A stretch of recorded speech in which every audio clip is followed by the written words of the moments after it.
Let's start talking about conic sections. And a conic section is simply the intersection of a plane and a double napped cone. So I've given a couple of examples of such types of conic sections here. And so you can imagine that there is a hollow cone, or I should say two hollow cones that are joined together at their point. We call that a double napped cone.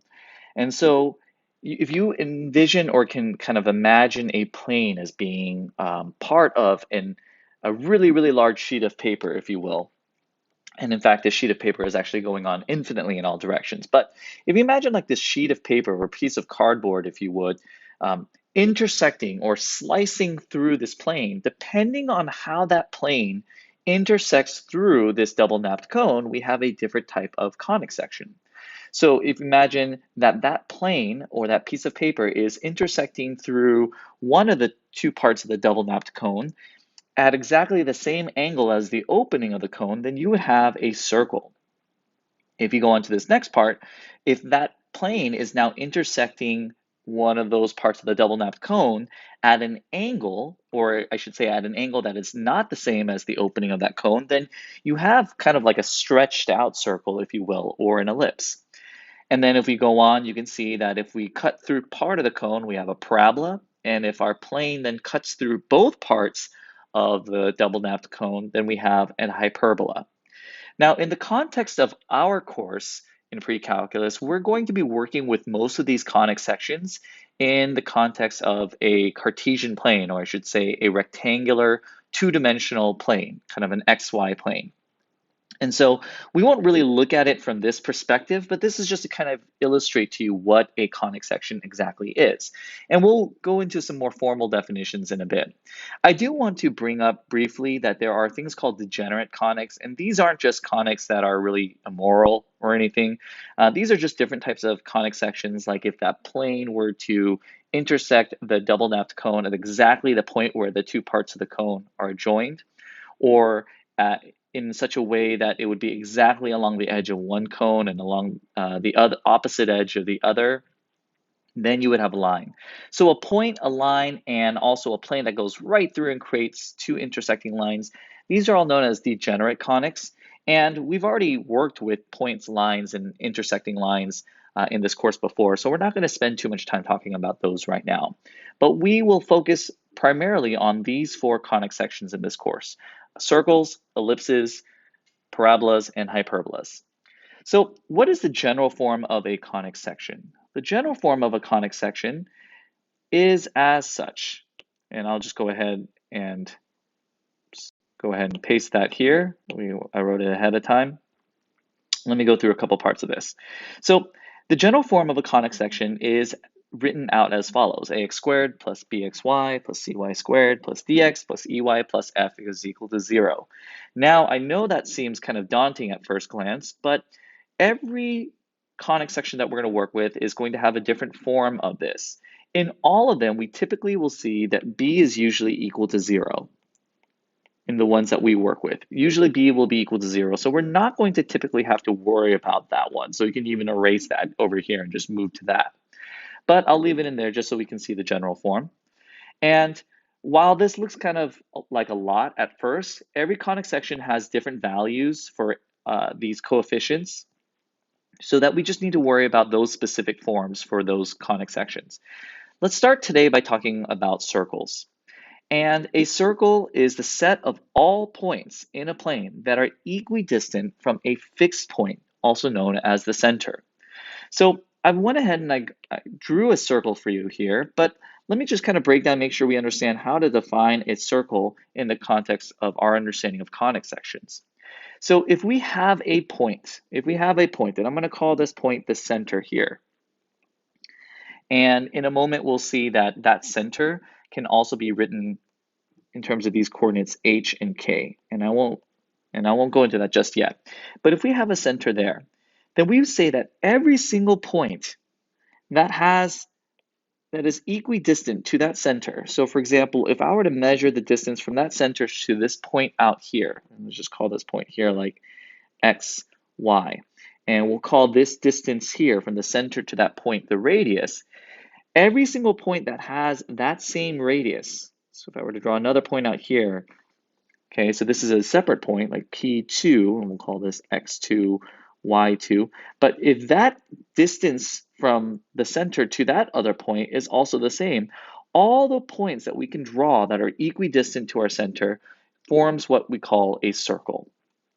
And that shouldn't be too new to us. I mean, we've already talked about circles in geometry, but in the context of a conic section, it's the set of all points in our plane that are equidistant from a fixed point, the center. And the radius is, again, just the distance from that center to any point on the circle. So what if I wanted to find that actual distance? Well, if I wanted to find the distance for our radius, how do we find the distance of any line segment?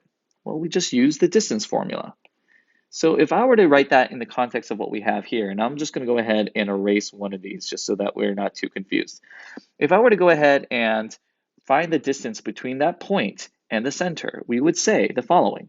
We can say, in general, x2 minus x1, that quantity squared, plus y2 minus y1, that quantity squared, gives us the distance of any line segment. This is the distance formula, which is derived from the Pythagorean theorem. Now, in the context of what I have written here, if we use h and k to define the coordinates for our center, and again, x and y for any point that's on our circle, we can then rewrite this distance formula using what we have inside the circle. So x minus h squared plus y minus k squared. And this is going to give us the formula for the radius. So the radius, that distance can be measured as such. Well, what were to happen if I were to then go ahead and square all this?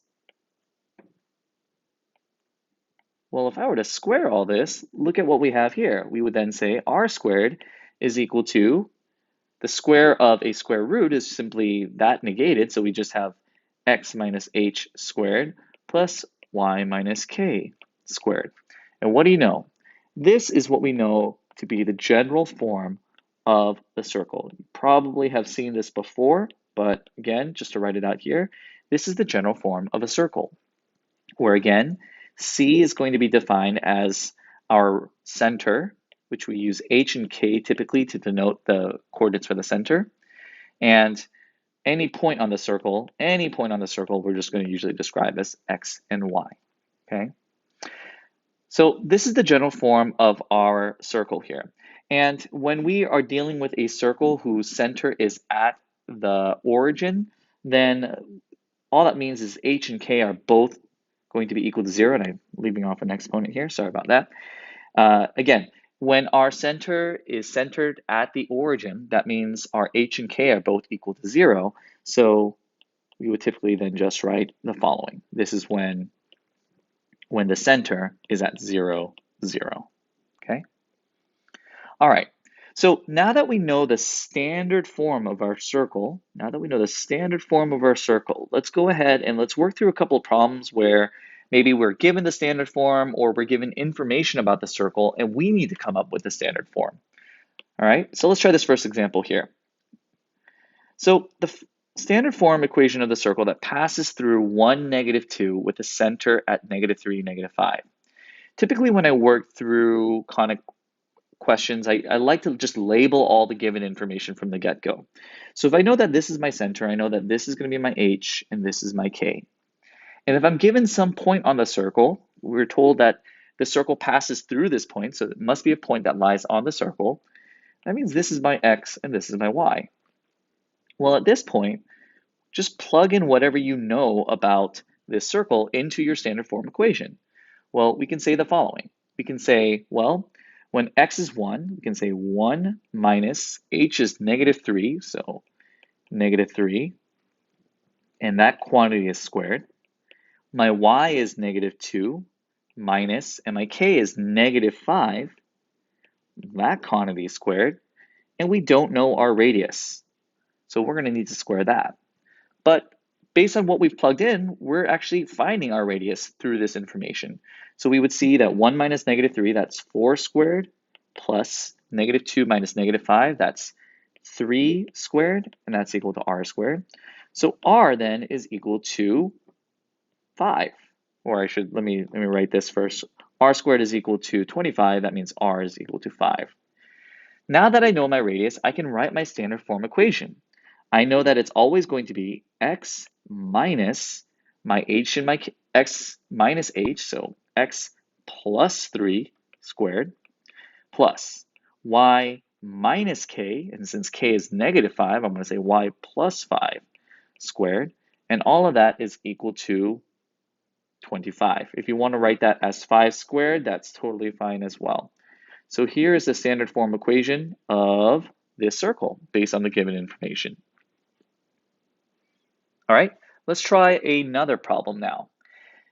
This time, let's go ahead and let's find the standard form equation of the circle based on this equation that is given to us. So we're given the equation here, and what we need to do is we need to rewrite this in standard form.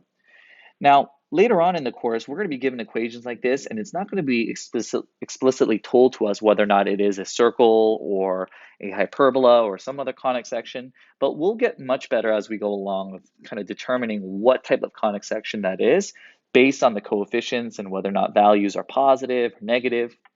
Now, take a moment and ask yourself, based on what I'm seeing here, how would I be able to tell right off the bat that this is a circle? Well, if we compare this equation to what I gave you early on, we see that with standard form equations of circles, we see that A and C are both equal to each other, and they're both equal to 1. Therefore, this tells me it's a circle. Now, how would I write this in standard form? And the answer is we are going to need to complete the square. So we're going to complete the square. If you remember how to do that from your algebra course. So let's think about this. Let's take this equation. Let's write.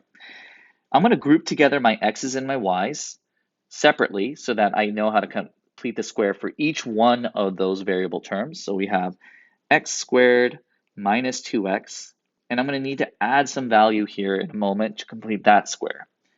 Next up, we've got y squared plus 4y, and we're going to need to add some value to that in order to complete the square. And I'm going to take my constant here, which was -4, and I'm going to move it to the other side. I'm going to put all my constants together.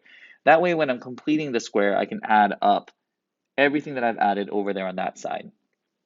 So if you remember how to complete the square, we're going to need to take half of this value, right? So since this is our b here, we're going to take half of our b value. So we're going to say b over 2, okay? Or I should say here, this is my b value, excuse me.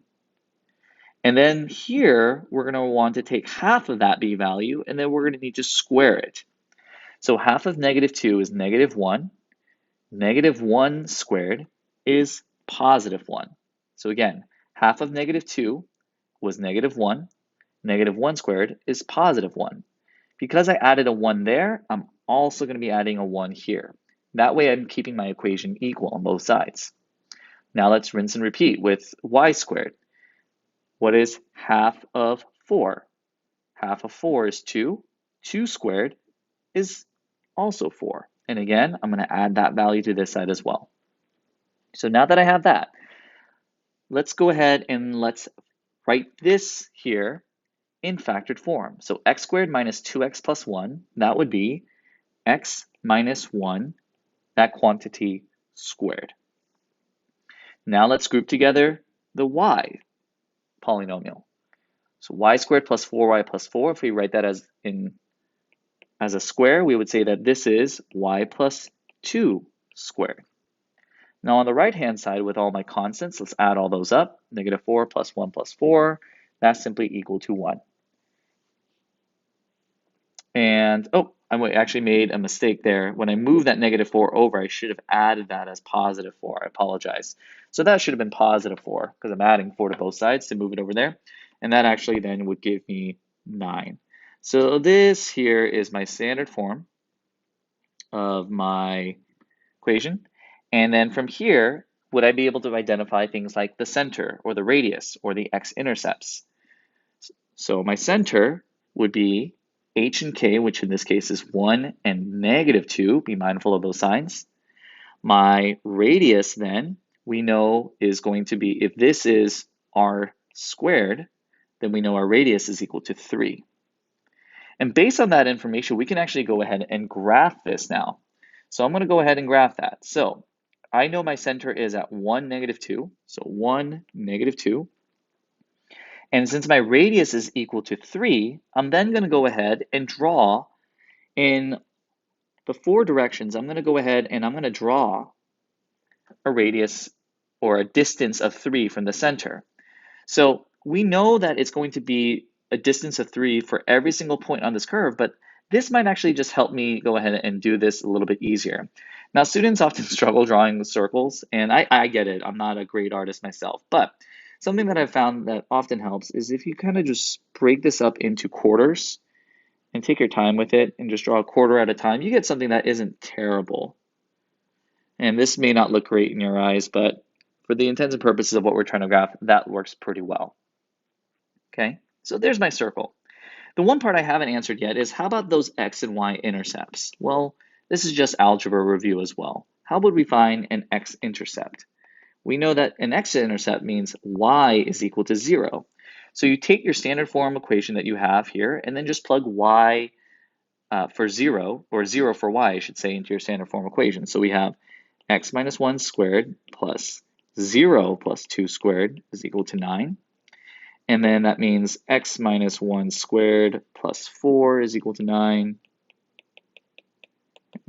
Cleaning this up here, that should be equal to 5. If I then take the square root of both sides, extract those roots, I've got x minus 1 is equal to plus or minus root 5. And then let me actually just go ahead and continue this over here.